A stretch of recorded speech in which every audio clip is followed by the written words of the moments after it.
So guys, papunta pala kami niya ng Manila dahil ihahatid namin yung panganay na anak ng boss ko. Pero dumaan muna kami dito sa ospital dahil may sisilipin na pasyente yung boss ko. Pagkatapos naman ay nag-drive-thru kami dito sa McDo para naman may kinakain kami habang nasa biyahe. Dito ay nasa Balintawak na kami niyan. Pwede ba ang bilis? Baka kasi pag binlad ko pa yung simula Pampanga hanggang Manila ay abutan tayo ng ilang oras. Sinabutan na nga kami ng malakas na ulan dito sa bandang Taft Avenue. Pagkadating namin ay dumiretso muna kami dito sa may Robinsons, Manila. Una namin hinanap dyan ay yung CR dahil inihi na nga kami. Pagkatapos namin mag-CR at habang naglalakad kami ay nakita namin itong loto. Kaya naman tumaya na muna kami. Sakto nga yan dahil kinabukasan ay birthday ko. Pag tumama nga ako dito ay gagawin ko talagang tig 20 pesos yung kilo ng bigas.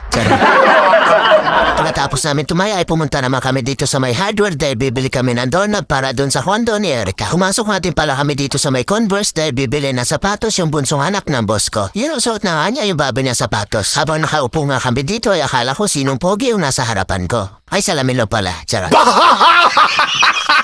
Dito naman ay nasa kondo na ako niya ng panganay na anak ng boss ko. Dahil nga ikakabit ko na yung bagong doorknob na binili namin sa hardware. Hindi ko na nga binidyo yung pagkabit dahil nandun yung makasama niya sa unit. Pagkatapos kung may kabit yung doorknob ay pumunta naman kami dito sa may Vito Cruz dito sa isa pang kondo ng boss ko. Sana all na nga talaga maraming condominium. Wow! Pero hindi din kami nagtagal doon dahil pupunta naman kami ng MOA. At yung papasok na nga ako niya ng parking. Pero pumasok muna kami dito sa IKEA dahil titingin lang daw kami. At yun na titingin lang daw kami pero ba't may laman na yung basket?